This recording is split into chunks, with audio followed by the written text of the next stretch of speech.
If it's a residential piece of property, it's assessed at 19% of $1 million, or your assessed valuation would be $190,000. That's then your assessed valuation, what's taken times, multiplied times the tax rate to get what your tax bill would be. So those are the four classifications of property that are used in, and so we have four different tax rates in the school district, and it begins with the prior year tax rates, and then each of those prior year tax rates are adjusted depending on how assessed valuation increases and decreases in the district from last year to this year, and also gets adjusted by any voter-approved increases in those rates or any voluntary rollbacks by the school district. Reassessment happens in odd-numbered years, with 2017 then as a reassessment year, and so we see some significant change in the district's tax base, and that translates into significant change in the district's tax rate. And then all of that is constrained by what's called the maximum authorized levy. As you adjust what levy the district applies and approves, that levy has to remain at or below what the maximum authorized levy has been in the past by the voters, and that maximum authorized levy in all categories is $5.91. We're substantially below that in every category except for personal property because of changes in assessed valuation that occur that cause the district to have to roll back its tax rate. Whereas changes in personal property, none of that's due to reassessment of existing property. It's all considered new construction, and so the personal property rate never really has to be rolled back from what the maximum approved by the voters is. So when we go to calculate the actual tax rate, we calculate a different rate for each of the four classes of property, but for purposes of convenience, we kind of blend those all together into what's called a blended rate for ease of reference when we want to talk about an overall district tax rate.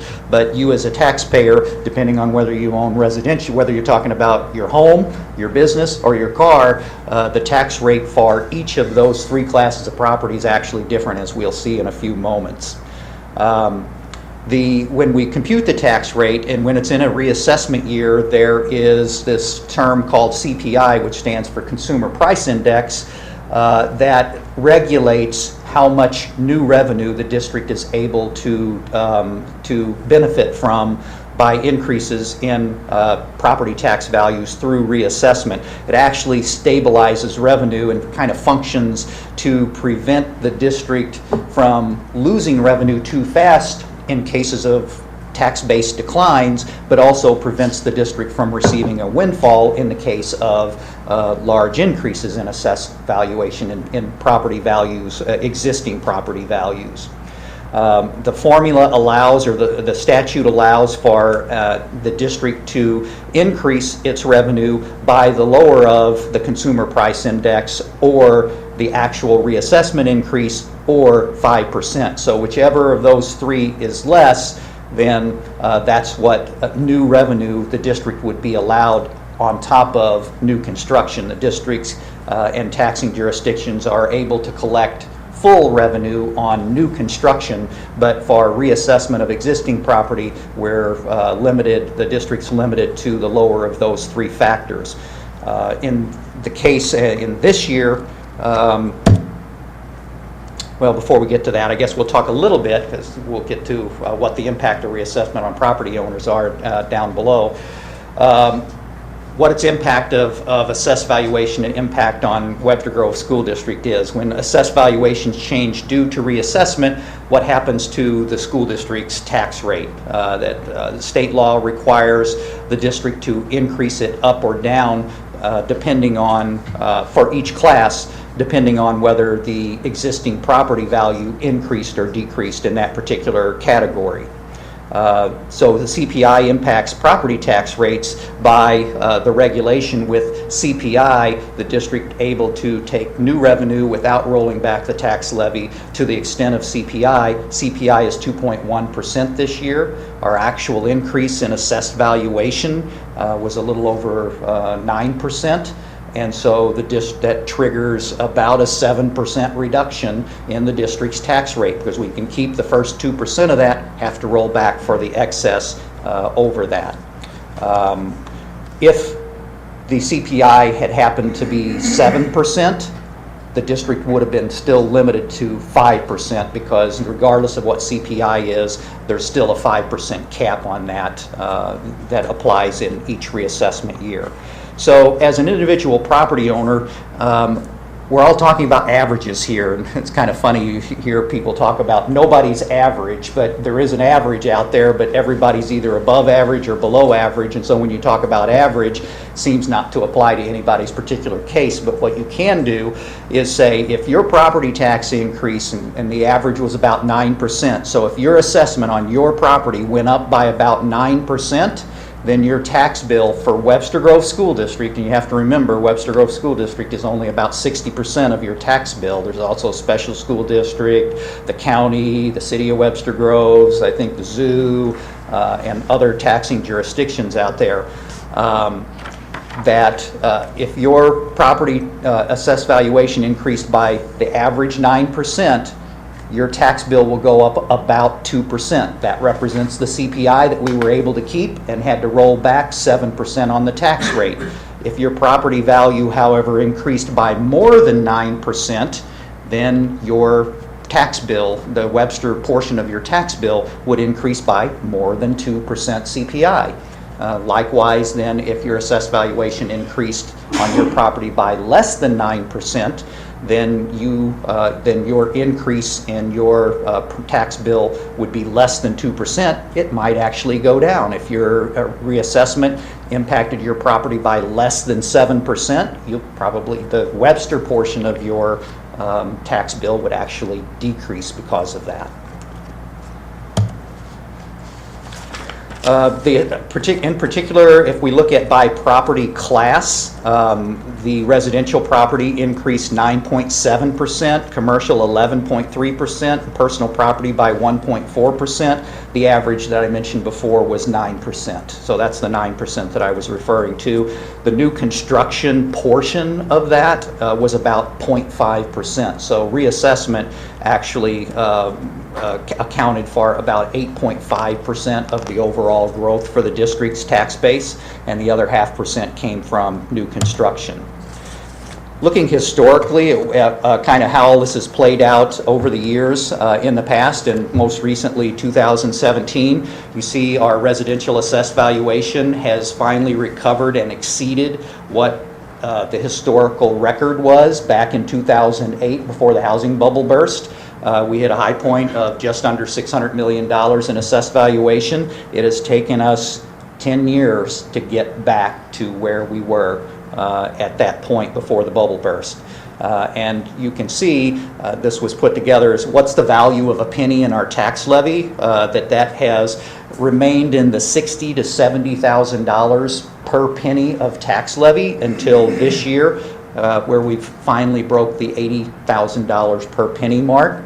If you look back to 2007, which was when the big increase in through reassessment happened to primarily housing values, we went from $489,000 to $591. We had a $100 million increase in assessed valuation for residential properties alone, and that essentially caused the value of a penny to go up by $11,000 in a single year, but we paid the price for that in subsequent years because of the overvalue of that as it was coming back down to earth.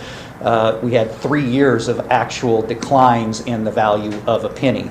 So we're hopeful that this time, where we have a substantial increase in the value, that penny increase is only about half of what the 2007 increase was. You can see $6,600. We increased by about $6,600, about half of what that big jump was in 2007. So we're hopeful that this is more solid and that we're not going to repeat that roller coaster ride from back in 2007, 8, 9, and so forth.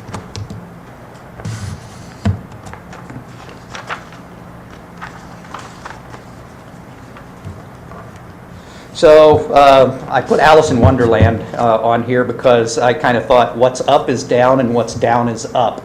And the factor of that is if your assessed valuation goes up, your tax rate has to go down. If your assessed valuation goes down, your tax rate goes up to kind of compensate, because the two are multiplied together. And the idea is to try to create essentially a stable revenue stream for the district, so that in times of decline, the district doesn't tank out, but in times of growth, it also doesn't get too far ahead of itself in terms of revenues. I kind of thought about an analogy for it, like an airplane coming in for a landing on an aircraft carrier. You want the speed to be enough so that you don't stall out and run into the side of the ship or into the ocean, but you also don't want to come in too hot. So you just need to be just that right speed to kind of have a nice, safe, stable landing.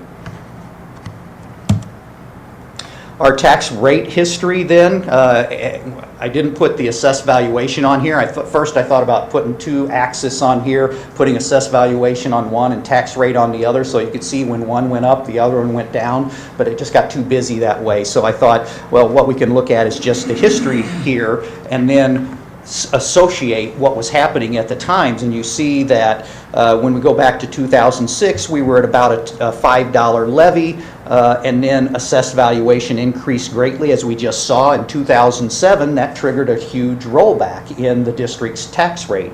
And then as we went through 2008 and 9, property values started declining, and so then the compensation mechanism kicked back in, and the the roll-ups in the tax levy to compensate for declines in the assessed valuation that happened. And then we just kind of rode along until 2010, where there's a large jump, not because of a decline in assessed valuation, but that was the year that we had a tax levy increase. So 2010 was kind of a jump, and then we've just kind of stayed at that level until the housing market and the real estate market recovered here in around 2015.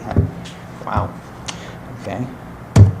2015, we had a slight jump in assessed valuation. 2017, a much bigger jump in assessed valuation. And so now at this point, you can see where we are with the commercial tax rate and the residential tax rates here.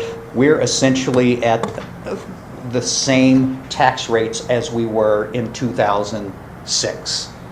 So that's a good thing. We're back at what the tax rates were 11, 12 years ago, and hopefully that means Webster can somewhat distance itself from the dubious distinction it's had in the past of being one of the highest tax rates of school districts in St. Louis County. Perhaps that won't be true going forward with where we are right now. And the good thing is that it's one thing to have a low tax rate, but do we have enough money to operate the district? And as we know from the budget standpoint, our budget's in good shape. We have a 3-year balanced budget when we look forward. And one of the things we're going to look at here in just a second is how does this new information square up with what we adopted as the budget back in June. So in terms of calculating the actual levy in one of the categories, I picked residential because that's the biggest category and that's the one that people feel most passionate about, seems like. We start with what our prior year property tax revenue was, and then calculate how much revenue we're permitted to increase. So that's the 2.1%. You take a 2.1% increase over the prior year revenue, and that's $616,000. So that gets added to the pool of funding that the district is eligible to collect. We take off from that how much we collect from state assessed utility. That's for railroads and electrical companies that pay real estate taxes. That's the portion that comes from them. And that becomes the net prior year residential property tax revenue. And then we divide that by the residential assessed valuation, excluding the new construction, because the district's able to keep all of the new construction revenue. And that gives us what our new tax rate would be. The allowed revenue divided by the assessed valuation gives us our tax rate. And then there's a complicated calculation for the prior method single rate. This is a calculation that's hard-coded into forms from the state auditor's office, and all of these calculations actually weren't done by Joanne and I back in the business office, and so it's subject to user error. It's the state auditor's official forms that are used by not only school districts but all property taxing jurisdictions across the state. They require taxing jurisdictions to use their forms. And so the calculations are made automatically. But if you remember, I don't even know what year it was when we went from one class of property to 4 different classes of property. It used to be, there just used to be one assessed valuation number and one tax rate. And at some point that got divided into 4 different categories like we were talking about before, each with its own separate separate tax rate. There's a calculation behind the scenes of each of those 4 individual rates that goes back to when it used to be one unified rate that applied to all of the categories, and there's an adjustment. Sometimes it's positive, sometimes it's negative to what the calculated rate is in order to reconcile with the prior method single rate. This year it happened to be a 1.35 cent adjustment to the calculated rate. And then a 1 cent voluntary rollback that was initiated last year for the full day kindergarten scholarship issue. And that 1 cent rollback is being recommended to be continued this year. So that gives us our net residential tax rate, operating tax rate of $4.7554. Generates at the full tax base of $620 million that includes new construction, gives us total residential property tax revenue projected of $29,494,000, which when you compare the $29,494 to the 29 on line 6, what the prior year residential was, $29,372. That's an extra $120,000 on top of the $616 from the CPI on line 3. So the $738 is essentially that 120 plus the 616 from the 120 due to new construction and the prior year single method rate increase plus the permitted revenue from the 2.1% CPI. So the 2017 proposed tax rates by property class compared to previously, and these are including the 56.99 cents for debt service. We were looking at just the operating portion before, but if you add 56.99 to each of those classification rates, what you see is significantly reduced tax rates in residential and commercial property, over 30 cents, almost 40 cents, a reduction in commercial property, well over 30 cents of a reduction from last year for residential property. In terms of calculating the tax bill, you just take those tax rates. If you're talking about a home, you take that tax rate that we were looking at before, 5.3253 for residential property. If you have a home worth $400,000, it's assessed at 19%. That's an assessed valuation of $76,000 times the tax rate. Property tax for Webster Grove School District for that piece of property, $4,047.23. Same process of calculation for business property, commercial property, and for automobiles. I would just note here that the district doesn't receive the full amount of property taxes that you pay. The county is allowed to keep a 1.5% administrative fee. So the numbers that we've been looking at up to this point is assumed 100% collection. Well, the district can never do better than 98.5% because the county keeps 1.5% under statute for the collection service that they provide. And then, of course, we never collect 100% of 98.5% either because their taxes become delinquent, people protest them, whether people or businesses protest them. But our average collection rate over the past 10 years has been about 98%, in the neighborhood of 98%. In our budget, we used 97.9%, which is just under the 10-year average. This being a reassessment year, we wanted to kind of be on the conservative side because it seems like there's more appeals and protests during reassessment years. So that's the 97.5 of the 98.5. No, that's 97 of the total. Of the total 100%, yes. So that incorporates, so that means is 1.5% of that is due to the county collector, and we're only, the loss from uncollectible is really only about 0.5%. Yeah. Okay. So Thanks, Bruce. very credit-worthy community. The district's required to, and the board's required to then divide each individual classification's tax rate but allocate that between the various funds that the district maintains, an incidental fund, a building fund, a teacher's fund, and then the debt service fund. So this is how we would recommend, how we are recommending allocating the $5.3253 for residential between the various funds of the school district. And we do this same kind of allocation process for each of the four different tax rates. It's just agricultural is 0 because we have no agricultural property in Webster Groves. Comparison to budget, as I promised, very good news to report here. Budget couldn't be closer, without being right on. I mean, this is close enough for government work, as they say, I guess. Our original June budget was projected at $38,591,000. Projected operating revenues with the new assessed valuation and the tax rates that we just talked about, $38,677,000. That's a favorable difference of about $86,000. Both numbers were calculated based on a 97.9% collection rate. So our budget was within 0.22, a quarter of a percent of accuracy. We may or may not even adjust our budget because our collection rate could easily vary by 0.2%. So we'll just see what other kinds of adjustments there would be, and we will then decide whether we would actually bring a formal adjustment to the budget forward to the board in November, either the November or the December meeting. Bruce?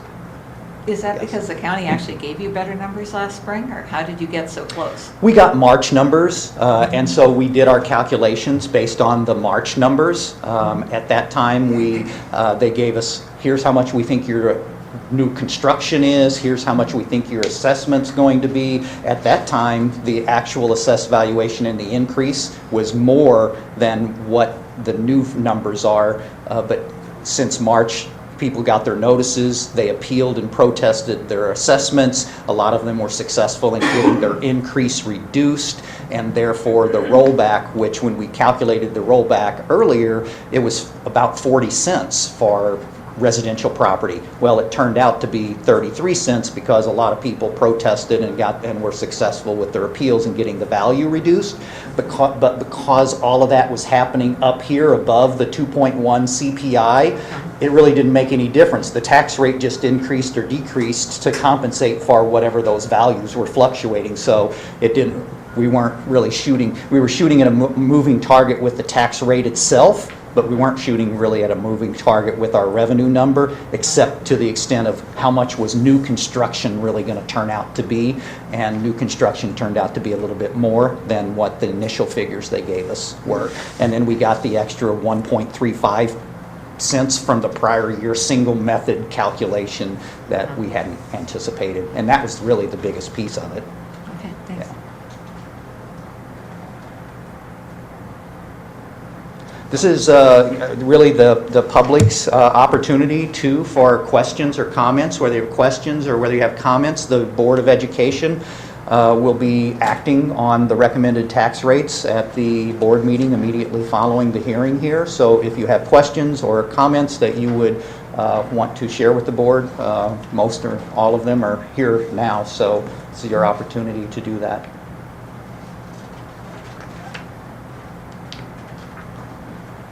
Okay. Thank you. Any other questions of Bruce? I'll still call for public comments.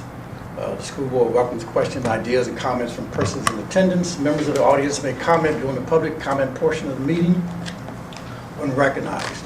We ask that comments be limited to 3 minutes in order to complete the agenda within a reasonable time. We also ask that comments begin by providing your name, address, and school district in which you reside. It's time now for any public comments.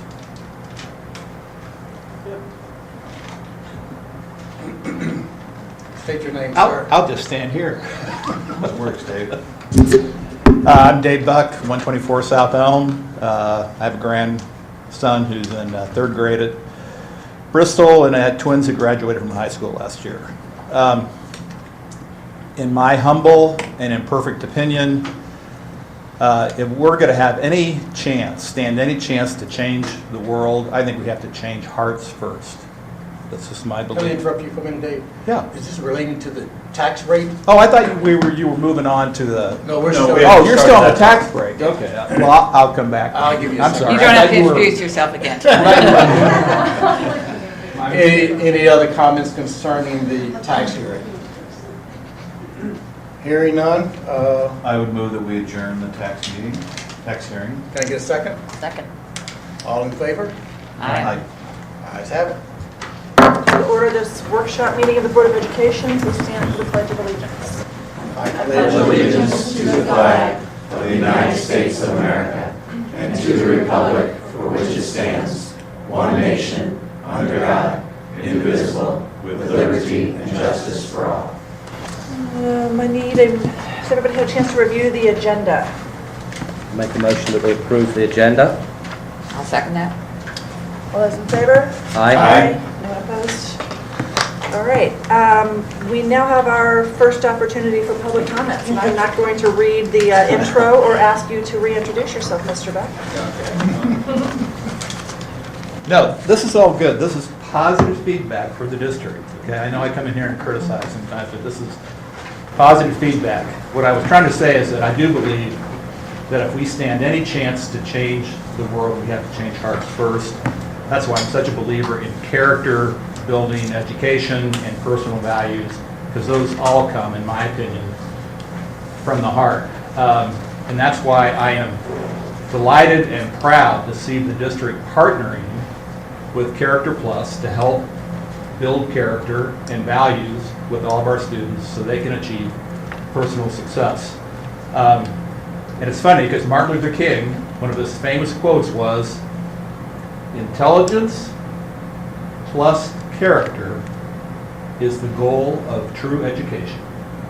Okay, so the head and the heart, and I'm delighted this district is going after the heart. Relative to all the protests, the verdict, the walkouts, everything, I think this district handled itself magnificently when other school districts didn't, and to everybody's credit, particularly probably John Clark and how he handles the high school. He's just unbelievable to me. But in all of it, the one thing at the top of the pyramid that stood out to me personally was this one sentence. And it came from John Simpson, and I know it came from his heart because I know him well enough. As we move forward, we will continue to encourage all students to treat each other with kindness and goodwill throughout this difficult time, no matter the viewpoints they hold. So whether they're against the verdict, for the verdict, whatever they are on race in America, in this city, the point is this district has said at the end of the day, we're going to treat each other as human beings with kindness and goodwill and acceptance and humility and generosity, and the list of values goes on. I know we need to value diversity of opinion and all this stuff, but again, we can't lose sight of our common bond of things like kindness and goodwill. And man, do I applaud this district and John Simpson in particular for putting this out, because I think this is what leadership is all about. So anyway, That's my 2 cents. Thank you. Any other public comments? Okay, moving on to agenda item number 3, we have communications recognitions. We have a lot of board calendar events coming up. Please take a look at that and just make a mental note of it. Specifically, the MSBA conference at Tantera, which is our opportunity to meet with other school board members and really get some professional development as board members, which I think is something that we need to all strive to achieve. We ask our teachers to have professional development on a regular basis. I think we should be expected to do the same thing. So I hope everybody can attend the annual conference. Do you want to talk about the specifics, John, about the logistics of it all, or just sort of who's going? Yeah. Sherry, do you have what you need? I do. Right now, we have everybody signed up. And so if you're going to be coming, we have everybody's hotel scheduled from Thursday through Sunday. So I would say just leaving Sunday. So if something changes in your plans, just let us. Yeah, I had a question on that. Did anyone buy banquet or breakfast tickets? Saturday night banquets. The speaker for the breakfast on Sunday is a teacher from Sandy Hook, who is the surviving adult. So it might be nice if 1 or 2 people go, but I don't know that the whole board needs to go to Is that. that the breakfast Yeah. or the banquet? That's the breakfast. I couldn't find who the speaker is Saturday night. Stone Phillips speaks at 1 o'clock Saturday, and it seemed like it was mainly recognitions. You probably know more. I think it's sometimes it'll be the governor or somebody from the state legislature. Yeah, I don't didn't know see that I don't on the think it's a schedule. keynote. I think it's just the banquet, awards and the banquet, yeah. So anyway, I don't know if we want to do a function with members offsite somewhere. We've often eaten at that restaurant on Terra that night together, but Well, who will be there for the banquet? Will there be people that will be going to the banquet on Okay. Saturday evening? Well, I think the issue is in the Yeah. past, I think we just have to decide as a group if we're going to the banquet or not. And I don't know if it's too late to get tickets. I don't know either, because I definitely Okay. did not get. But do you want to start off by asking if anybody has any interest in going to the Right. banquet? I personally will pass on the banquet. I probably have to go to the banquet. Okay. I think in past years, done sometimes something different. Yes. We have, yeah. We got together with Kirkwood one year, I think, and done some other things as well. But for the past, the only year we all went to the banquet was the year that your relative was being yeah. being recognised for service. And I don't think Darnell from Kirkwood is going, so he can't get a nice picture like he did last year. Well, I know the Kirkwood board, Michelle Condon reached out to me and they expressed an interest if we were interested in getting together with them that evening. Oh, And so I don't know if that's something that you would. I would be interested in doing that away from the banquet, yes. Banquet. yeah, would be I like fair that with that idea as too. Okay. So then maybe just get a banquet ticket for Amy. Yeah. Okay. Oh, I have one. I You have need a one? ticket. Yeah, I don't need a ticket. Okay. Okay. That So sounds forget good. that, Sherry. Okay. No, the breakfast though, I believe is a separate ticket. If you're- That's a separate ticketed event as well. So if you're staying Sunday morning and then leaving, if you're going to the breakfast, there is obviously the breakfast, and then I think they have a short presentation as well. I know I have to leave right after the breakfast part because I have a family event to get back for Okay. that early afternoon, but I was planning on going to the breakfast before leaving. Okay. Anybody besides Steve going to that? Okay, get me a ticket and I'll go with Steve. Think that's Sandy right. Hook. Okay. That's a Sandy Hook speaker. Joe, do you need a ticket? Did you say? I do. Okay. That's what breakfast. The breakfast. Yeah. I'll take a ticket. I left last year on Saturday night, so I It's don't. quick. I know. I'm even less enthusiastic than Amazon. So I will not take a ticket. I'll take it as some money. Okay. I'm going to be leaving, so from coordination standpoint, I'm actually going to be leaving Thursday morning fairly early. I got invited to play in the golf tournament, and so I'm going to take one for the team and play golf the afternoon of Thursday. So rough. Yeah, I know. But and so we're going to be playing Charlie Penberthy, who kind of handles our insurance side from Ed Plus standpoint, asked me to play. So if anybody would like to join me and leaving early Thursday morning around 8 a.m. Love to have you. I'm riding down on Thursday night, so Okay. I'll be there 9-ish Thursday night. Okay. I plan to drive down on Thursday nights, going through Columbia. Okay. Yeah, I'll be there at 7 on Thursday. Okay. Well, if anybody would like to get dinner or see one another that night, just call or text me. If you'd rather just be in a hotel room by yourself or elsewhere, that's fine too. And should we meet at Big Bear that Friday morning and decide who's doing what? We've done that in the past, is kind of check what people. Is are everybody going interested in down seeing. Thursday evening? Thursday sometime. Yeah. So we gather Friday morning at Big Bear. Is that the restaurant? Yeah. The breakfast place? Yeah. I don't know, now that it's Tantera Margaritaville, maybe everything's changing. But in the past, that restaurant.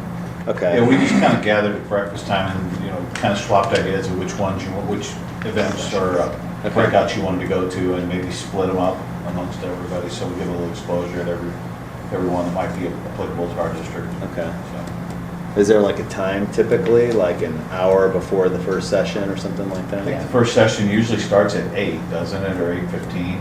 Yeah. Okay. The schedule is now Whenever online. the restaurant opens. Okay. All right, I'll send a calendar invite and if you can make it great and I'll get there early to try and get a ticket or table. And I did get the book for the delegate assembly, if anyone has questions on any of the policy issues they're going to vote on, I can share that with you. And you're Okay. going to attend that, Jean? I plan to attend that. Thank you. That's all I got. Okay, I added this, So just before you do that, October 1st, we've got the community oh, engagement. thank you. I cannot make it. I'm happy to be there. I think I can, let me check.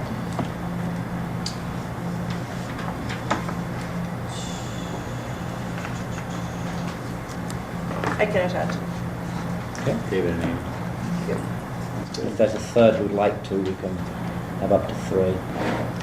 Joe was at the last one, I don't know if you or Trinity are Well, it's interested. good. Well, so you're a member of the public. I mean, you can come along to anything that that you want. It's the only restriction is on board members, and a number of board members can show up. So you can come to whatever you want. Yeah. You don't have to go. But you got a lot going on, so you make the decision and come if you'd like to. And Trinity's welcome to, like Jean said. I'll make sure she knows that. Great. Okay. Anything else on the calendar? You good? Chili Fest, is someone thinking of recipes already? No? You were ahead, Jean. Yeah, I'm Well, not. I just know last year Arnold had a really good recipe that we got at the last minute, and it worked out pretty well, so if we just want to share it with Chartwell's or... I thought it was pretty tasty. I did. We never win, but we're vegetarian, so we're not gonna compete against the ones that It's a put in a vegan ton of chili. meat. Yeah, it's very good. I'd do it again. Sounds good. Okay, so can you make sure that Chartwell's gets the list, just so that they're not pressured to? Yep. Arnold, can you send me the recipe again? Thank you. You talking about the Christmas party, Jean? Please don't. Debbie and I have been talking about that this It's weekend. clearly not allowed to be a actually. Christmas party. It would have to be a holiday I'm party. sorry, holiday. Honestly, what are you Well, I mean, as thinking? long as it's on the calendar. All right, anything else? Okay.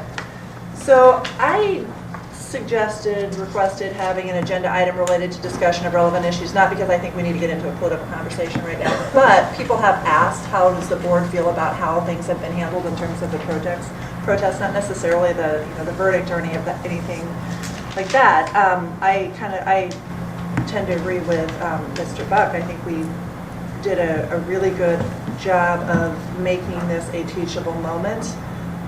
In contrast to how some of the other school districts handled it. I'm very cognizant of the fact because I'm answering phone calls all day at the office about can we allow this, do we allow this, and there's there are First Amendment rights, but then you also have to be cognizant of the fact that if you acknowledge one group's activities, you have to provide the same opportunity for others.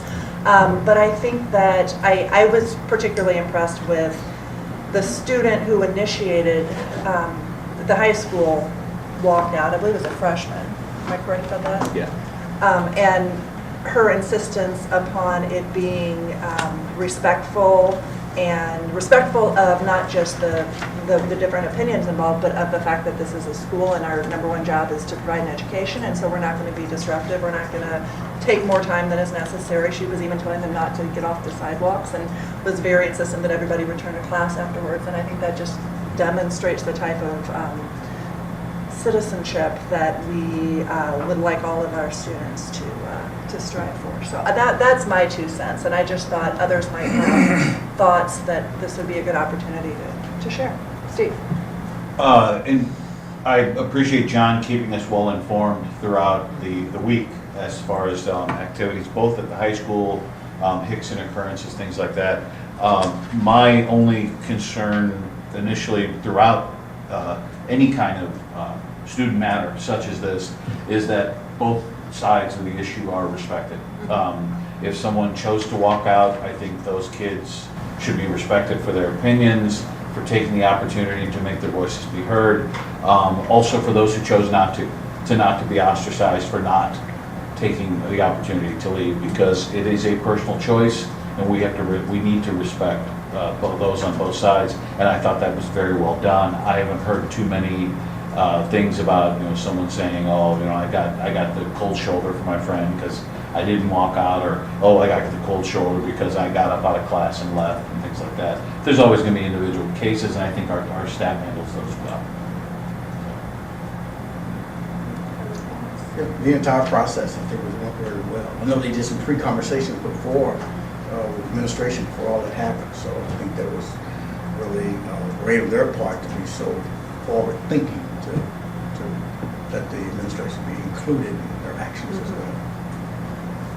I think it was handled really well also, and just the ADL timing could not have That's been better. perfect. And I was so impressed with our students that they interviewed. They were so well spoken, and everything they said was well thought out.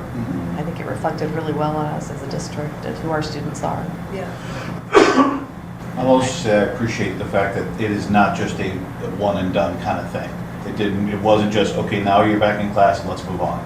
It was let's continue to dialogue, let's continue to have, share your thoughts, because I think it is a continuous teachable moment and a ripple effect that unfortunately in our society today, we have many opportunities still that people have the ability and the need to rise up and say, they think something is unjust and unfair. I wasn't quite old enough to be involved in a lot of the early days of the civil rights actions in the late 60s, early 70s. We had at the high school, I know my sister was a 76 grad, and many issues were discussed. In fact, there were student groups that were formed during that time that still are active today because of issues that needed to be dealt with at that time, and was used as a teachable moment. Our principal at that time, Jerry Knight, was very, very in tune with societal changes and had his ear open to everyone. And I think that continues today in John Clark's leadership. I think the administration did a very good job in this respect specifically in not only maintaining but opening up communication lines with students and continuing a dialogue. I think there's nothing more frustrating in any kind of communication than it's just going one way. And the discussions that Dr. Simpson alluded to that the administrators had with the students, I think not only are a good step forward because I think they've always been going on, but it takes it to a different level. And I think that's important in any kind of dialogue we have concerning the situations that we're going through. My only regret about the whole situation was that a football game had to be canceled, but that was due to security, and we have to put the safety of our students first. So other than that, I commend especially the teachers who encourage students to talk about it, because I do think stifling their feelings makes it impossible to learn. So making it a learning opportunity and letting them share their views, discuss their views, was really something that might be a memorable moment for the rest of their lives. I felt the same way about this that I did about the eclipse, and I commented at the time about how a lot of school districts were canceling because they were afraid that kids would get hurt or they would get sued or all of this stuff. And that seems so silly to me. Take this learning opportunity that's been given to you and embrace opportunities to learn outside of the classroom. This to me is a very similar situation. We can't control what's gonna happen tomorrow, but rather than running from it or fearing it, how about using it as an opportunity to learn something, which I think is what we did. So I was really proud of that. Joe, I'd be interested in hearing your views. I wasn't gonna put you on the spot, Joe. I do. I had a lot of time to think about it. But yeah, I think that the teachers did a really good job about like being available. Like I know that there's a room open in the high school that you could go down in any one of your hours and just like reflect or talk to a counselor and like have that available. So like if you weren't like comfortable doing the walkout or like you weren't sure like what was going to happen and stuff, you know, there was always that resource there too. Like none of the teachers tried to stop you, you know, from walking out or like tried to give you any trouble, like because they knew what was going on. And I think that it was handled very well. Yeah, I mean, like you guys have said, it was really well organized and done so that it wasn't like, you know, any violent or like, you know, bad language kind of stuff like that. It was respectful. Okay, thank you all for sharing your thoughts. I appreciate it. Reports from superintendent and staff. Back to Bruce Ellerman.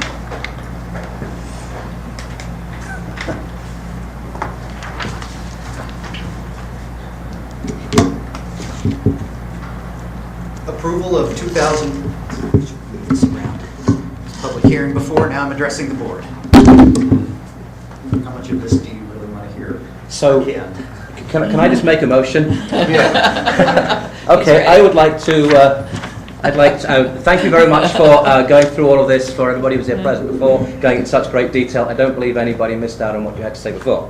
In light of that, I would move that the 2017 tax rate ceiling be set at $4.89.39 cents blended, and individually by category at residential, $4.75.54 cents, agricultural 0, commercial $4.88.06 cents, personal property $5.90. Second. All right, we have a motion and a second. Any further discussion? All those in favor, aye? Aye. Anyone opposed? I would move the 2017 operating levy be set at a blended rate of $4.89.39 cents, and the current year rate computed by category as follows: residential $4.75.54 cents, agricultural 0, commercial $4.88.06 cents, personal property $5.90. Second. Arnold, any discussion? Right, all in favor, aye? Aye. Anyone opposed? I move the 2017 operating levy be distributed as follows: incidental fund $3.04.14 cents, with the current year rate computed by category as follows: residential $2.90.29 cents, agricultural 0, commercial $3.02.81 cents, personal property $4.04.75 cents, teachers fund $1.79, with the current year rate computed. Well, you're going on to teachers' fund. Oh, I'm sorry. All right, I apologize. So, strike off the teachers fund. No, you have to keep going. All right, okay. That good. was incidental I'm with fund, you. and Okay, then so it's for all one. teachers' Okay, fund. sorry. Teachers fund $1.79, with the current year rate computed by category as follows: residential $1.79, agricultural 0, commercial $1.79, personal property $1.79. Then the capital projects fund 6.25 cents, with the current year rate computed by category as follows: residential 6.25 cents, agricultural 0, commercial 6.25 cents, personal property 6.25 cents. I'll second. Right, we have a motion and a second. Any further discussion? Question. I just want to make sure, on the commercial rate, you just say 3.0281? Yes, Okay. I heard 3. $3.02.81 cents. So Say it again? $3.02.81 cents. That's correct. So it's 302.81. It's 302.81. Okay. Okay. You just want to see how many times I could do this without screwing up. 3.2 and 3.2. All All right, are we clear on the minutes on that, Sherry? Not Okay. It's what's written on the sheet. Okay, so- We have a recording to go. Okay. All right, we have a motion and a second. All those in favor? Aye. Aye. Anyone opposed? All I right. move the 2017 debt service levy be set at 56.99 cents. Second. I'll second that. No, Joe got Joe in already there first. Oh, All right, we okay. have a motion and a second. Any further discussion? All those in favor? Aye. Aye. Anyone opposed? Okay. And I apologize now that I have to leave. My son is getting his Life Scout tonight at the Court of Honor. Oh, wow. Awesome, congratulations. Big deal. You know, Mark, congratulations. Yes. Yes. Okay. Operational report, Dr. Ullman.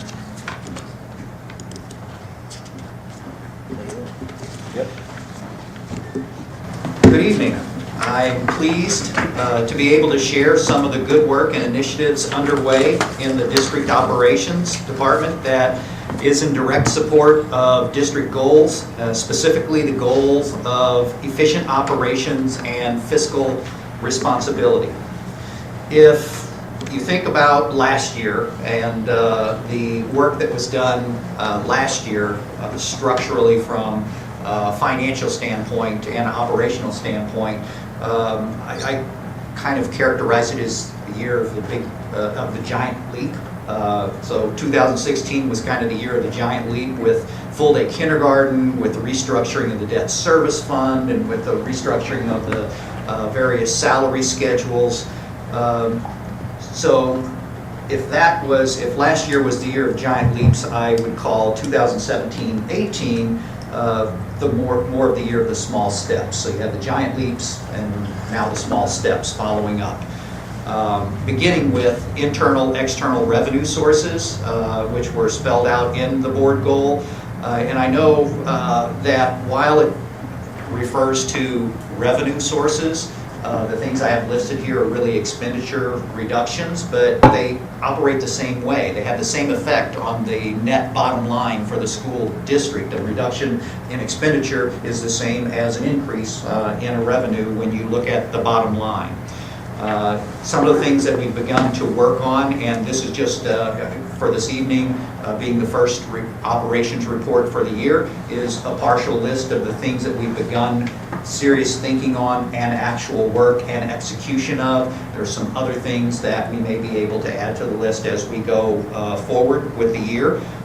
One of the things that we're implementing is something with the one-time investment that has ongoing savings. That's kind of a continuing theme, and that we're looking at, lens that we're looking at the district's operations through. Are there one-time investments that we can make that would yield ongoing savings to the district? And one of those is a phone system upgrade. You may recall at a previous board meeting approving about $90,000 for a phone system upgrade out in the schools.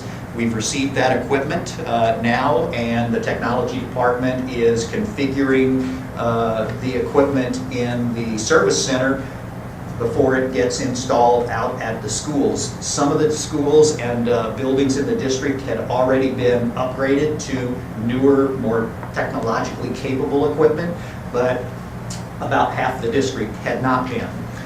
And that half of the district was still using equipment that was dependent on essentially the copper wires that phone lines used to exist. And it was a PBX, what's called a PBX-based system that uses the copper wires, and it didn't have the capability of taking advantage of the fiber lines and the networks that have been installed in the district just most recently this past year.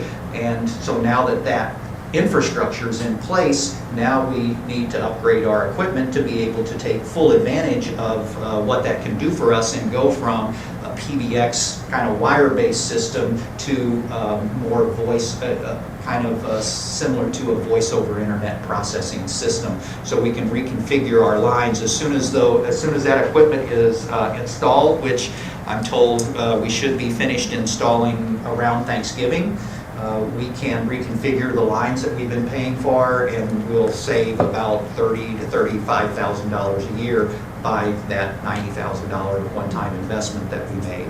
So that's in process. We have the equipment on site, expect to be able to convert over to that by Thanksgiving. And the good news on that is we're just changing out the internal pieces, not necessarily the external pieces. So the phone sets that the people are using in the schools, what they'll do is pick up the same phone, hit the same number and the same line and dial the same number. It'll just be transparent to them. They won't even know anything is changed there. So it's just the kind of behind the curtain kinds of thing that had to be changed to provide that capability. Another thing that we're looking at, or another thing that we've done and implemented, is to take a hard look at our copy and print volume around the district. We have many copy machines around the district. We wanted to look and see how many copies were we making at each of the buildings and what were we paying for those, how much did we pay for in base volume versus actual volume. So we put that together for the last couple of years and discovered in a district with 4,400 students, we have 9.5 million copies per year made. That actually sounds worse than it is. We're told that other school districts make even more copies than that on a per student basis when you do the math. So we're actually one of the lower copy use districts. The problem was that the way that the copier and print contract was designed, we were paying for a certain amount of base volume at various locations under various contracts. And some of those we were running less than what the base volume that the district was paying for, and in some of them we were running more than the base volume, and so we were paying overages over here, but having unused capacity in other places, kind of like your family plan for your phone minutes. If somebody runs over and somebody's under, if you don't get to share the minutes, then you're paying overages at the same time that you're not using all of the minutes on another phone. So that was kind of happening in the school district, and what we wanted to do, what we found was two things. One is that we were paying for 11 million copies on base charges and only running 9.5 million, but even though we were running that far under the base charges, we were still had some contracts that were running over and paying overage charges. So we reconfigured all of that volume adjustment, and we essentially renegotiated the contract, and we'll be saving about $1,000 a month now on copying costs going forward, effective this past July, actually. So those are a couple of the things that we're doing for the small steps that will have continuing benefits to the district. We're also working on building a comprehensive facilities plan. We're working with the Building Advisory Committee to develop the request for qualifications. That's what the RFQ stands for. That will lead then to the issuance of a request for proposals for outside resources to come in and do a comprehensive assessment of all of the major components of our buildings, from HVAC to exteriors to roofs and plumbing, electricity, asphalt, comprehensive plan to identify two things. One is to identify, given the aging infrastructure of the district, identify what those needs are out there in the district now. Where do we have systems that are beginning to age out and fail and need to be addressed and perhaps replaced or at least rebuilt? What do we have in that way? And then at the same time, develop, based on the infrastructure of the district or the age, how much should the district be budgeting each year to keep up with it. So it gives us a guideline for what we should be planning for operating budget-wise to support the buildings in the district, as well as what is a one-time need that we have out there for just repair and replacement of what we already have. Like I said, we're working with the Building Advisory Committee on that. We expect a deliverable time frame of around April. So that's in the works, and we're running quickly on that. We had to we had to delay it because of the summer projects and the attention that was being paid to all of the summer projects with facilities time, getting the auditorium seating installed and getting the asbestos and the hallways done at Steger and the press box and all of the various projects around the district. But we still think that we can meet a deliverable time frame of April of next year. One of the other things that was specifically called out in the board goals and that we've spent a fair amount of time with is the energy usage and sustainability. I kind of humorously call it like, say, what's up? No, what's down in terms of the greeting out there. So, I'm having too much fun with this. In the schools, you can't say what's up anymore. You got to say what's down. What's down. Get the what's down. And any kind of a management program starts with analysis. It begins with an analysis. What are we spending? Where are we spending it? Why are we spending it? And then ends with action. Okay, what can we do about that to reduce costs? One of the things that we can do immediately is convert our lighting over from fluorescent lighting to LED lighting. The district had an initiative several years ago to convert to efficient fluorescence, and I think we went from T12s, either that or T12s to T8s. I can't remember, I was getting confused. But they're still fluorescent lights, and the technology in lighting has progressed to the point now where an 11-watt LED bulb can provide better light than a 32-watt fluorescent bulb. So for 1/3 of the energy cost, essentially, you can get better, more natural light in the buildings, and all that's involved is remove the cover, unplug the fluorescent bulb, plug in the LED bulb. You don't have to do any wiring, you don't have to do any other significant work besides just plug and play, so to speak. Bruce, is there some financial incentives from Ameren or cost sharing to potentially do those sort of things, or grants involved? Yes, sir, there is, and we are in the front end of doing that. Ameren provides an incentive from the bulbs that we have to go to LED of $5 per bulb. And the cost for the bulbs are $6, essentially $6.50.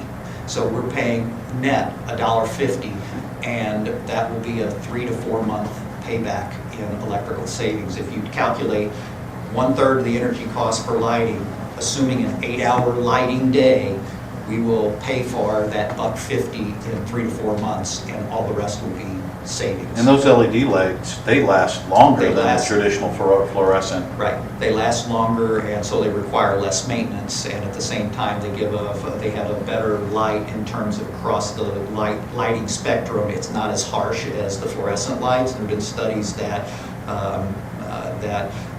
students, that it's beneficial to students and the learning environment in the classrooms. Awesome, So, thank you. We are starting at Clark Elementary School. We've already installed them in one sample classroom just to see what difference it made. And we've got enough bulbs to outfit all of Clark, which will be starting, if we haven't started it already, we'll be starting in the next couple of days. And then we're going to go school by school. There's about 1,700 fluorescent lights that'll have to be changed at Clark, and about 30,000 district-wide that we will be changing out. Our goal is to get that done this year. Silly question, what happens to the 30,000 old bulbs? Do they have to go to a landfill, or does somebody want them? Yeah, we are still working on that. We are going to box those up. They have to be disposed of because they have a small amount of some hazardous kind of a chemical or material in them, and so we do have to Restore or something like that? Yeah, we may look at some organization that's still using fluorescent lighting that's not converting out, and just giving them away that way rather than just that's what I'm sending saying. them away. If we can avoid a landfill, that would be good. Dispose of them, there's a very small cost of disposal if you have to actually dispose of them in that kind of volume. So, Okay, great. But Ameren has an incentive for that, so we're working very quickly. We're starting with Clark because when we were talking about beginning with analysis and ending with action, the analysis that we did, we put together a 2-year comparison of electricity use. So blue is, which year? Blue is 16-17 energy usage, and orange was the 15-16 usage. So you can see by campus here, this is the warehouse, this is central office, service center, Walter Ambrose, Hudson, Clark. These are the portables at Clark, Edgar Road here, Bristol, Avery, Hickson. So we would cross here, and one thing that we discovered was on a and this is the electrical cost per square foot, on a per square foot basis, so we could level the playing field and compare apples to apples, because of course the school with the highest electric bill gross is the high school, because it has almost 400,000 square feet over there. But when you do it per square foot, we were kind of, and this is one of the things when we saw that Clark and Edgar Road was the highest cost per square foot, that fell in the category of, things that make you go, huh. It's totally unexpected. Those were our 2 newer buildings, elementary schools, and we even divided it up. It wasn't in this particular slide, but we divided it up into, we divided it up into a summer season and a winter season to see if it made a difference. It's like air conditioning versus heating, and what's driving those costs. And we found that Edgar Road and Clark were the 2 most expensive schools per square foot for electricity, both summer and winter. And they're not even open in the summertime. So that was a real surprise to us, that they were even more expensive per square foot than the high school during the summer when those schools aren't even open. So that kind of begs the question of what's happening. Is it the lighting? Is it the sump pumps at Clark? Is it the HVAC system? It is probably more than coincidental that those 2 schools share the same design. They were designed by the same architects, built about the same time, have similar systems. Maybe they're overlit. Maybe they're not insulated well enough. We're not sure. But one of the things that we're going to do to get to the bottom of that, first we're going to change out the lighting.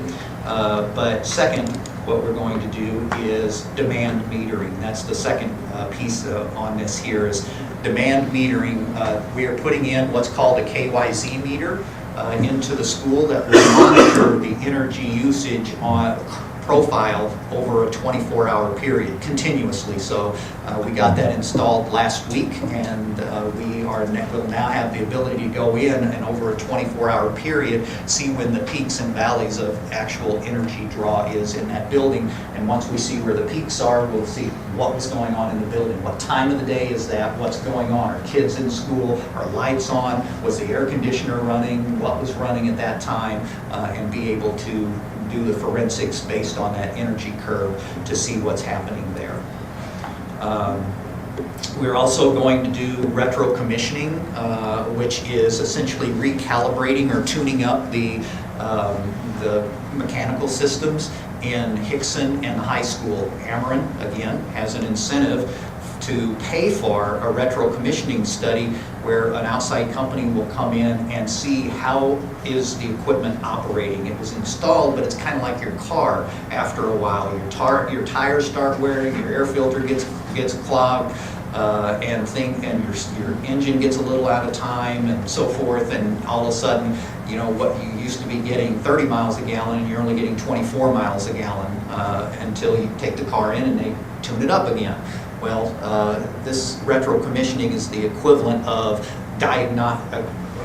hooking a diagnostic machine up to your equipment and determining if everything's functioning optimally and properly, and if it's not, then that can be fixed and get things back optimally. And essentially, any building that's more than 100,000 square feet, Ameren will pay for that retro commissioning study. So we felt like we're going to do it at Hickson and the high school. and then we'll take what we've learned from them and see how much we can move the needle at those schools and decide, is this something that the district should pay for and do at the other schools that are less than 100,000 square feet? If the payoff's enough at Hickson and the high school, we can extrapolate those results to the other schools and decide, is this an investment that we want to make in our other schools, particularly Clark and Edgar Road. We're also doing some benchmarking. Ameren again offers a benchmarking service where we can where they will take the data usage data from the school district, electrical and also gas usage, and create an energy profile for the schools that can then be benchmarked and compared against similar institutions across the country and determine, are we efficient compared to other similar schools, or are we inefficient energy-wise compared to other schools? And they gather information such as how many staff members, what's the hours of operation, how many computers are in the building, what the square footage of the building is, and they take all of that information and the energy usage, and then they use that to benchmark against other schools. We have been benchmarking 3 schools as a start. I have a meeting with the Ameren representative tomorrow. They've got the results for those 3 schools, and I'll get my first peek at those tomorrow. We're doing the high school, Hickson, and Bristol for the benchmarking to start. But another piece of the energy usage is just simply awareness.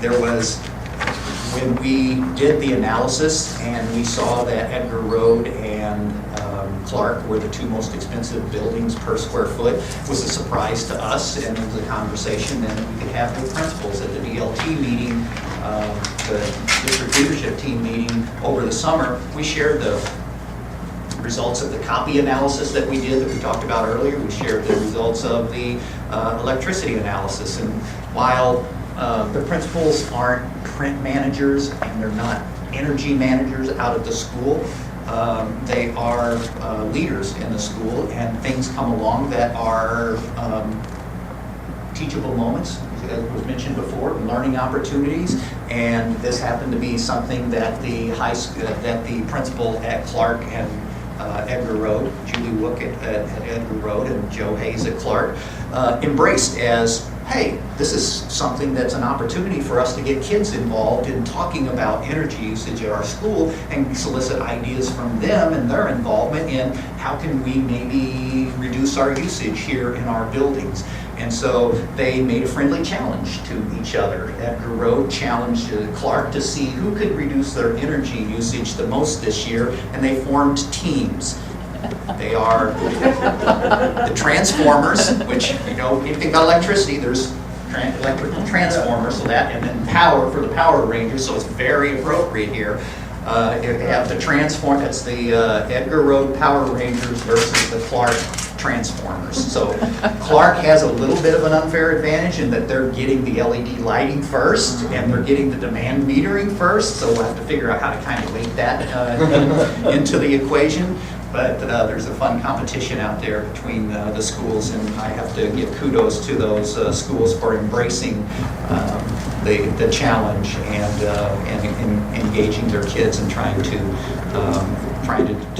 make a difference there. Ice cream bars for the winners. At the kid level. I'm not sure at the adult level. I'm not sure what they have. Julie needs something better. They've waited at the adult level. But those are some of the things that we're working on in operations right now. Like I said, there's more to come in the future as the year progresses. But at this point, I'd be happy to answer any questions or hear any comments. Just a question from policy last year. We were talking about the need to do an inventory at some point. What timing are you thinking we'll be able to address a property inventory? Yeah, I think we had begun to take a look at that. I'll have to review my notes on that. I really didn't come prepared. Yeah, I'm sorry, I didn't think of it before, but Yeah. I know that it was something that long range we need to do. Yeah, So, yeah, so we'll have It's to. not a requirement, it's a requirement with our federal money, how we spend our federal. It's a suggested thing to do. okay. And so one thing we had to figure out is how to do that reasonably moving forward, is also with going backwards in all of our materials, so be good to look at that again. Yeah, just so it's on your radar. Thank you. All right, thank you. Thanks, Bruce.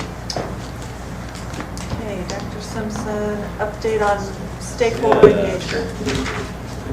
All right.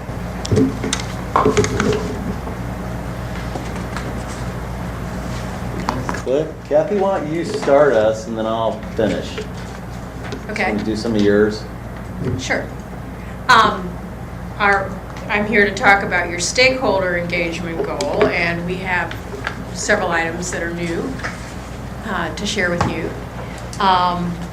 Social, we're not going to take them in order since Dr. Simpson asked me to start off. So social media numbers, and I can tell you that last year, our Facebook numbers at the end of the year were about 1,700 likes, and we are now at 2,156 as of today. Our district Twitter account at the end of the year was about 1,400, and we're now at 1,712 as of today, so they're bumping up. We're getting lots of comments, and that's good. We're able to answer questions. People message me fairly often, and I'm able to respond, so it's opening the comments has been altogether a really good thing for the district. Use of board docs. I think that you're all well aware of the cloud-based system we're on now, and Sherry and John are using that, and we've had good feedback from the public on how accessible it is, and we're thinking of new ways to use it daily, really. That's good.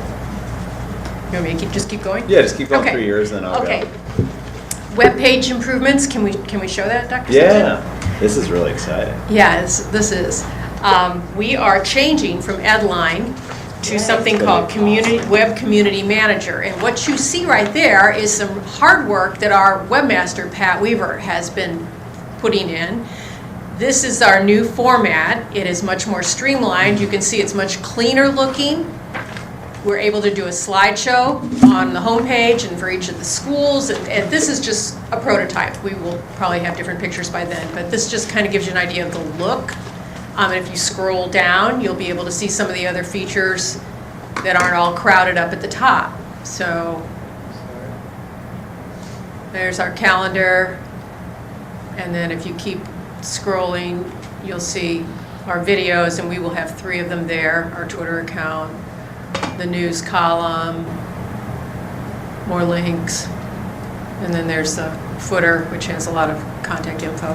Kathy, will the individual schools also be switching to this Yes. community manager, so there'll be more? Yes, yeah, so it really, it shows off our art much better. And like I said, it's easier to navigate. We'll be able to do more. We've been talking about the ability to do videos on that big page. And the teachers are going to love it because that annual rollover that is such a project at the end of the year is gone. They won't have to do anything. Big celebration for the teachers. How does that work with cell phones and iPads? Is it other device? It's going to be Considerably much better. better than Edline. Considerably better. Much better, much more. Still a link for parents, for a parent portal, and so they can look at Yes. grades and attendance? Yes, yeah, it will include, it just looks better, but it will include everything that people are used to having on the old page. And again, kudos to Pat, because she and Tim have been working with the company on a weekly basis to get us to where we are today. So when do you expect it to go live? It's going to be a while. It's not going to, it won't be until like winter break. That's what I was It'll be thinking, the January would earliest- be a good time. That would be the Earliest, As long as possibly everything goes spring well. break. And we're collecting photos, because we're going to need a ton more, since we've got rolling slideshows for every single school in the district as well. And then we'll be migrating all teacher pages over instead of having teachers do it. So we'll do all of that for them and then start professional development for them. So it's not going to be an added piece.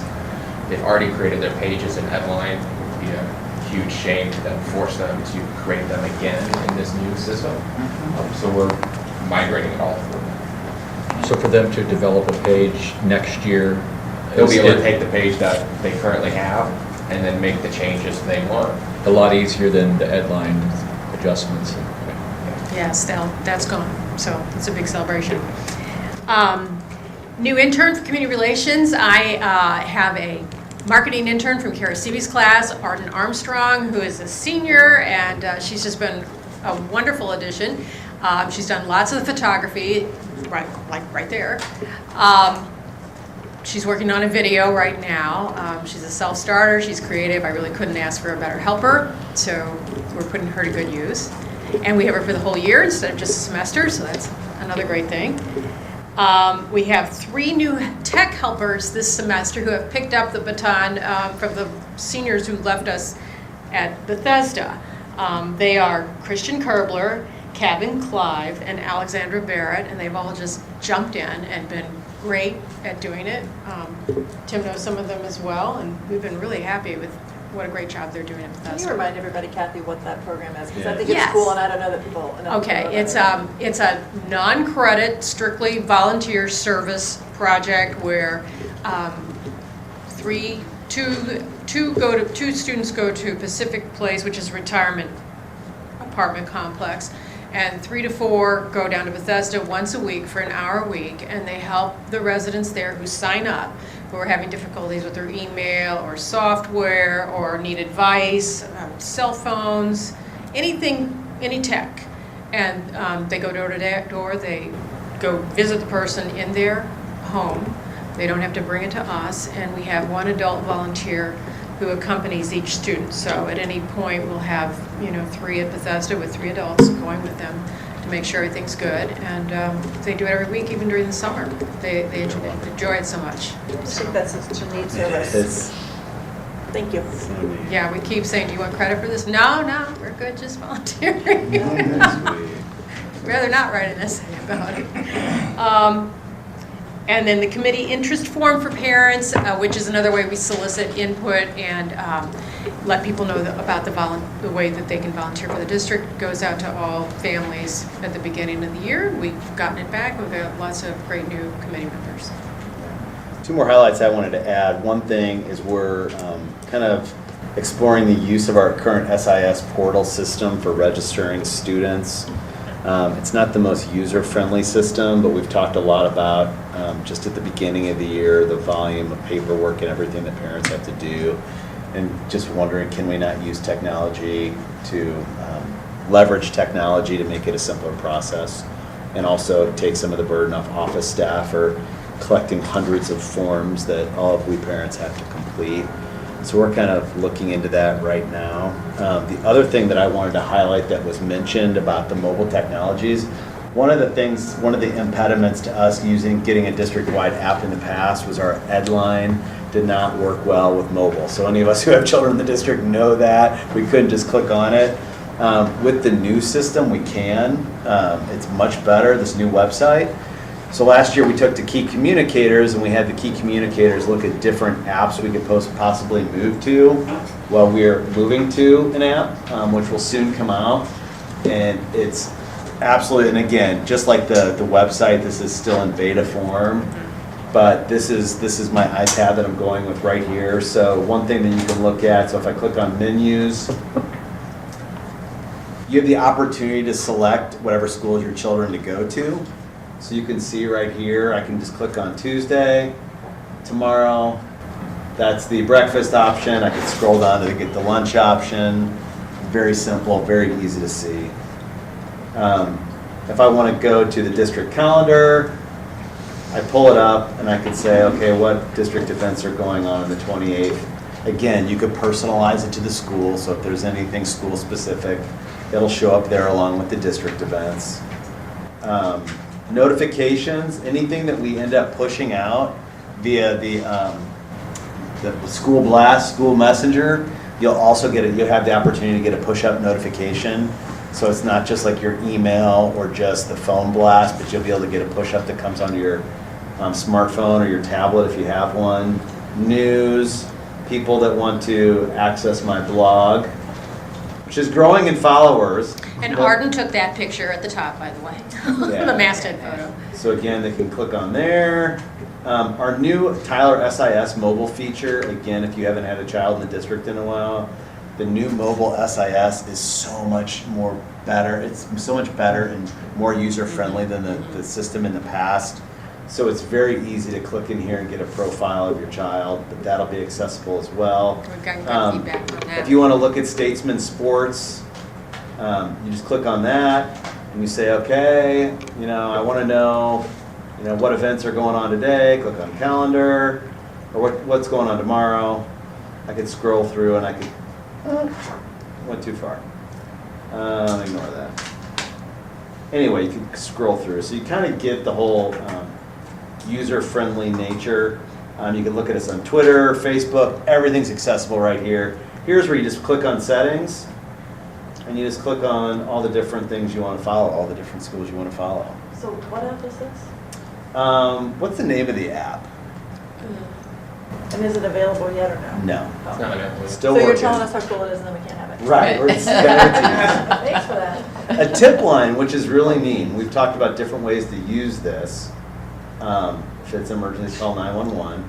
So if it's something where, if we want it to be tip, where it's just bullying, and this one's kind of set up for that, or you could develop it where if you have you see something that's an opportunity to save energy.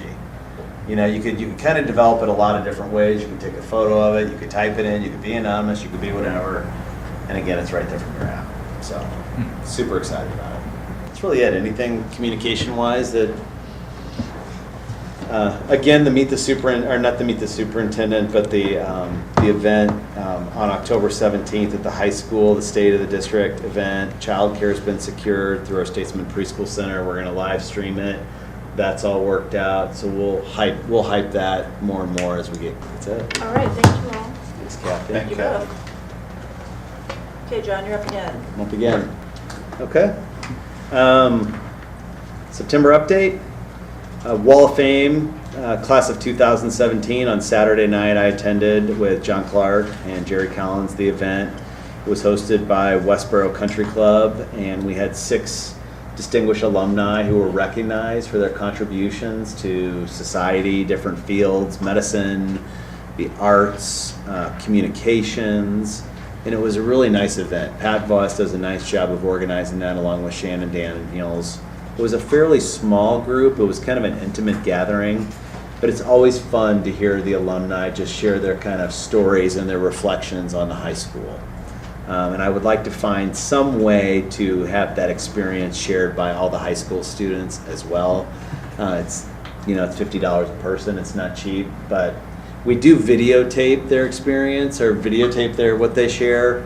But I think it would be really good to hear, some of the people who they know, they patched in a guy, or actually he did a videotape. He's an actor in Vienna, and he is a world-renowned actor, Drew Sarich, and he just received the German, Actor of the Year award, but just hearing somebody like that who just talked about the role of the arts in his life and the role at Webster Groves High School of creating a space for him and the only place that he felt himself. It wasn't knocking the rest of the school, but it just emphasized and he really celebrated Webster Groves High School's commitment to the arts and the hopes that it continued. You had Alan Henderson, who couldn't make it because he had a wedding on Saturday, but he came to the school on Friday. Kara left. But he got to speak to a bunch of kids in the marketing and got to, and again, his story is he wasn't like that perfect high school student. And he talked about different things that he did cutting up and getting in trouble and different creative ways that he did that. But just kind of his speech was all about inspiring kids to really, what our vision is, discover who they are and what they're meant to do in this world. It's really touching. Great event. Annual performance rate update. Annual performance report, that should say, not rate. Just an FYI that the end of course exams, which is the high school version of the MAP test, they've experienced all kind of problems with the vendor. The kids' assessments can still be used. They are not involved. Their scores are real. It doesn't affect their A+ credit or anything like that. So if the child got proficient, it still goes on their records. But at a higher level, their comparability across years has been deemed invalid. So this has caused a complete pause and stop on any of the APR results. So they're still trying to figure out when they'll be able to have those results. it could be months before they come out. DESE's in the process of suing the company that does the EOCs, and they're going with new tests next year, so working with Isn't them. that part of the problem, is they kept changing the test every year? Yes. They did keep changing the test. It's And, caused a lot once of you have a problems. good company, it just seems like their ability, you should stick with the same. Yeah. Well, there's a lot of problems with this. So, for example, at Hickson, we have a sizable percentage of children who take algebra there, which is an advanced course for middle school. Those kids usually all do really well. So what DESE, when they first came out, was saying that any child who took the algebra or the English 2 exam, their scores weren't going to be counted in that school's or the district's overall count. Well, that would really punish not just us, but a lot of different schools in terms of scores and performance and stuff like that. Our high school students do really well in the English. So they're still trying to figure it all out. I don't know how long it will take. They do have psychometricians involved with trying to calculate everything, but just wanted to give you a heads up. Could be some time. Here is the students who participated in the training with the Anti-Defamation League earlier. So they did it a 3-day experience. They gave up a Saturday as part of that experience. Early before their first week, adults were trained. So I got trained along with different high school staff as part of this in this particular work. And really it's a focus certainly on equity, but kind of like Dave said, like how do you bring people together and have civil discourse in a way that everybody develops and grows from that.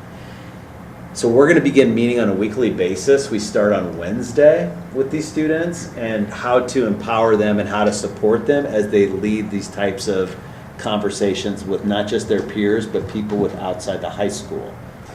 Different elementaries have already expressed interest. I know groups that are interested in having them come in and support them.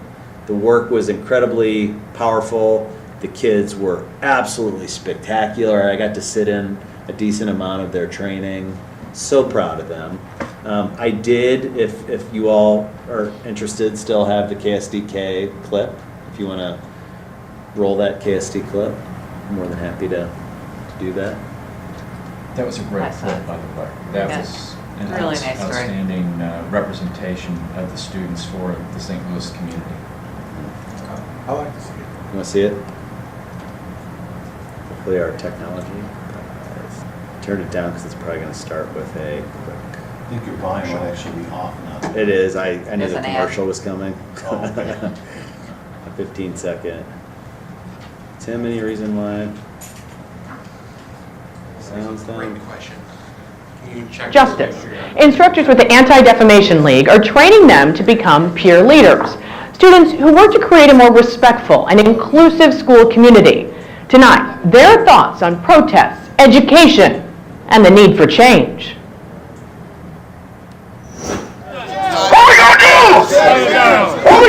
A lot of things obviously happened on Friday, so it was really rough. So let's jump right in. Tell us what happened on Friday. The Jason Stockley part. And we will not take this anymore! No! And what was the reaction, would you say, from you and your peers? A lot of frustration and confusion, but also this has happened already in our city and it seems to keep happening. When I was watching the news the other day, it was really emotional and it was really hard for me to see that. People are breaking windows, people are messing up other people's businesses because of how we actually feel. We can't express it. So it was helpful to have a community of other peers around you to be able to process and reflect? Well, it was interesting for me because, I don't know, I'm a white person living in this world and I could very easily go throughout my life and kind of be ignorant to everything. But to be able to sit in this room with all these people and listen to their reactions and how they felt, I'll never completely understand how people feel, but I feel like I'm much more knowledgeable than I ever was before. My reaction to it was I'm kind of tired of it because I have so many friends that are African American, so for them it was frustrating to see people are still going at the same thing over and over again. You all are a part of one of the schools that did a walkout. Can you say a little bit more about that? For me, it's just really important to remind people that it is still something that the youth care about. I think that every time we get to have a demonstration like that, it spreads the word and the message that young people really do hear about these issues. We see these things and we want to make a difference. As you're going to go forth and hopefully spark these conversations in your high school, what do you do about the people that don't want to listen? You have to be able to compromise. That's the most important part. You have to find a middle ground that you can both work together on. If you keep continuing to have these conversations, eventually someone will give in and you'll be able to get through to them. But if you stop, then those conversations die. So I'll have to disagree on the compromise. If you keep compromising, you're not going. It's just going to stay the same. So you're not going to get anywhere. You have to ignore those people, focus on the people who might or unsure. Try to lead them in the right direction. Keep doing what you think is right. The protesting works. It's proven to work. Do you think that this was an issue that just impacted black people? No, right? How does racism impact all of us? The first step is acknowledging that it still exists, because there's a lot of people who deny it. I think it creates a rift between all the people in the community, especially when you have one group of people that are constantly the bearing the weight of racism.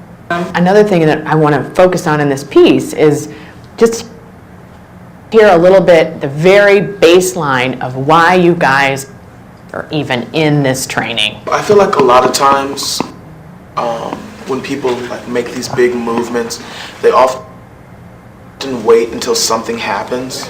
Like with the protest, they wait until the verdict is out instead of working while everything's peaceful.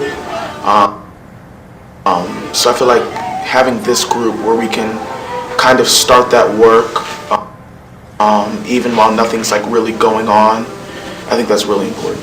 The knowledge that I've gained and conversational skills and how to actually validate people's feelings and have a conversation that's actually going to lead to some amount of change or understanding is so much more important than just the arguing that I feel is always happening day to day. This is something that isn't just impacting Webster, it isn't just impacting your school, this is about our whole community. What is the takeaway that you'd like for us to walk away with? I think a lot of people operate from a place of maybe just ignorance, whether that be on purpose or just by coincidence or situation, and that it's actually, it would be in their benefit to possibly listen to people who may be younger than them or older than them or in the same age range as them, who may be more knowledgeable on these types of things. You're not going to get anywhere unless you have everything, and you'll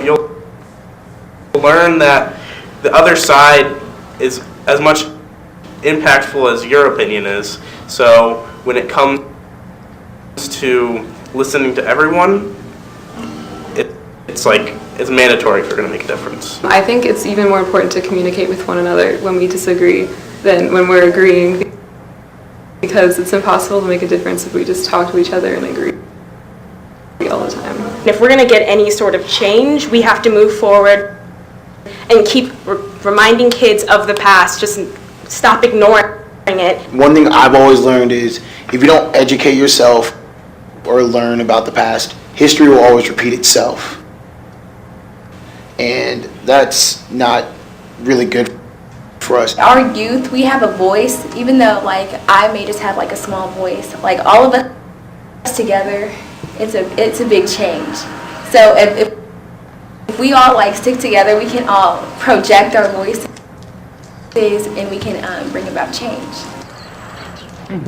Really inspiring group. And again, they wanted to be peer leaders, focus on social justice before all of this started, and then it was just a coincidence. And then another thing that they said, Kay, that I thought was pretty cool, was they said people are always criticizing young people for being stuck in their phones, self-involved, and now we're not being that way. We're trying to do some thing. We are the next generation. So also want to make a big shout out to Tabari Coleman. He was with the Anti-Defamation League. You saw him in the front of the class. He was leading that discussion. And of course, we want to thank the students at Webster High School. You know, that gives me hope because they are the adults of the future. And I think when you hear them talk, change is possible because they're going to be the ones bringing that change about. And they say, you can disagree, but create a space to listen. Right. So smart. And with That's it. They did a great job. They did. Our students at Webster were having conversations that the adults of Webster were failing to have. Correct.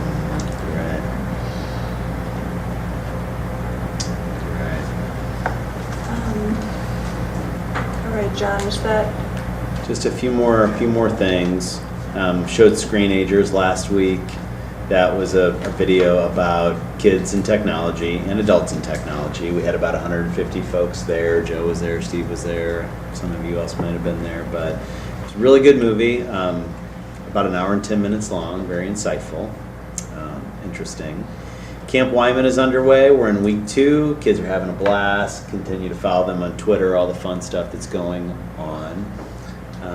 Great experience for all the kids. Changes to high school athletic conference, just real quickly. One of the things that the superintendents did recently is approve changes to bylaws, which kind of affects how conferences organize. Traditionally, they've been organized according to like Suburban West, Suburban North, and the such. What they did for the main reason to create a competitive balance, but also to support schools in getting to play against people, different areas that are more diverse than them, whether it's going out to Fox, whether it's going to Normandy, what have you, is to create these, reconfigure how the conferences look. So what's going to happen every 2 years for every single sport, they are going to, the ADs are going to get together and they are going to level all the athletic teams from all the schools. And then all the ones that are at the top are going to go in one conference. And then there's going to be a middle level, not conference, like a pool. Top in terms of what? Best. So you know that there's going to be change. At the end of the season? Right. Okay, gotcha. And really it's a projection. It's projection for the next 2 years, where do they go? So this is an example that I took of basketball. You can see that the boys basketball is on the left, girls basketball on the right. This is just 2 groupings. These aren't necessarily the approved ones. But you can see, and it's based on its alphabetical order, you can see that Webster for both the boys and the girls is in the top bracket. But you can see Kirkwood is in the second tier for the boys, but they're the first tier for the girls. So it looks differently. So your golf, all the different teams are going to be playing in different pools.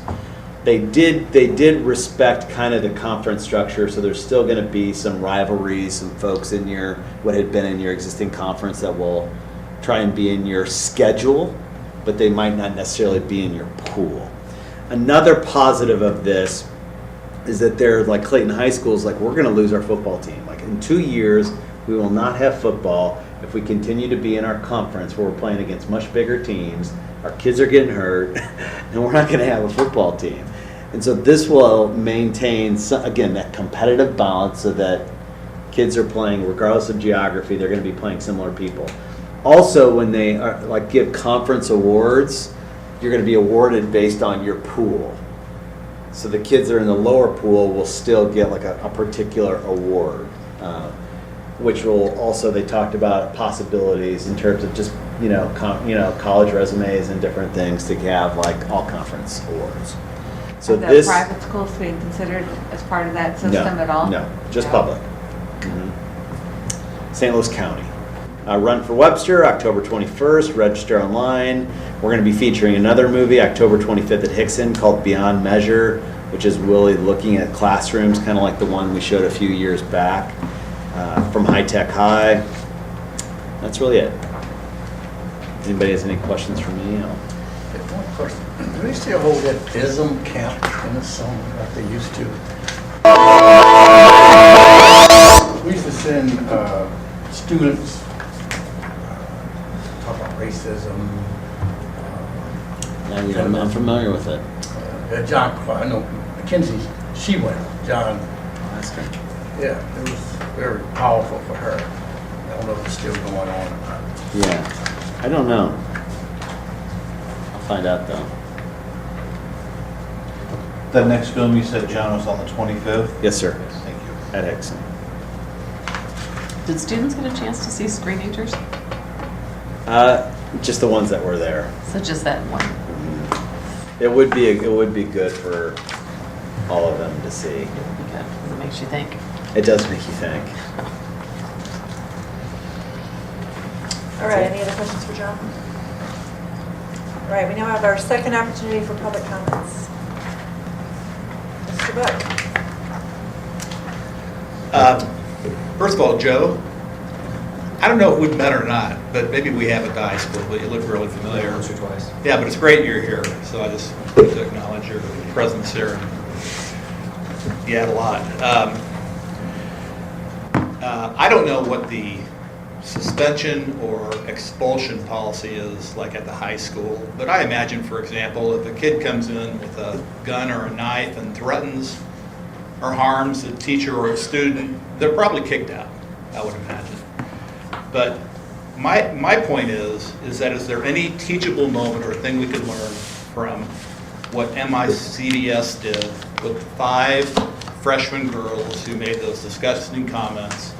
We know they were kicked out. They were expelled. I have no idea where they went.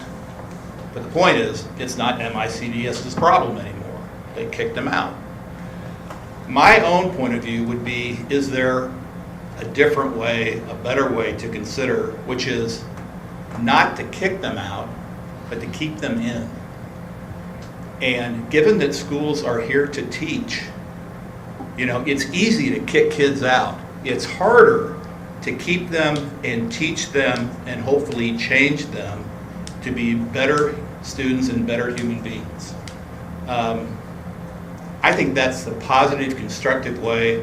And if it ever happens in the district at the high school, I hope that's a consideration. It's easy to kick them out. It's harder work to help them and to change them and have them assimilate into the community. So, yeah. Well, thank you. Great. Yes, absolutely. Will you please state your name and address and all that Yes, stuff? Lisa Thank you. Sullivan, 229 Karish in Webster Groves. I have a student at Bristol in 3rd grade and a student at Steger in 6th grade.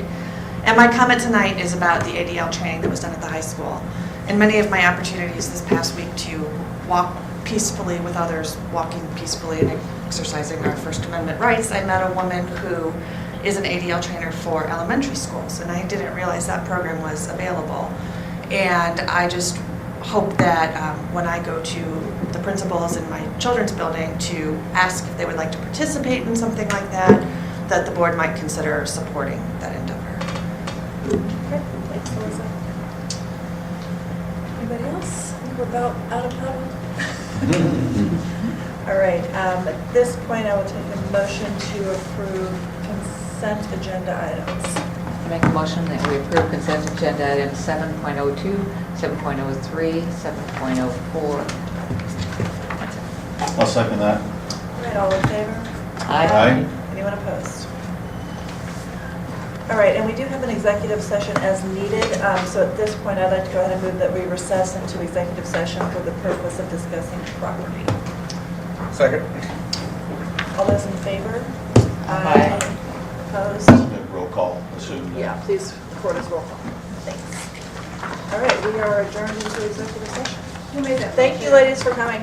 Amy did. Amy actually did, I seconded. Because I knew what it was, so I. Great, thank you. Joe, thanks for coming, man. Thanks, Joe.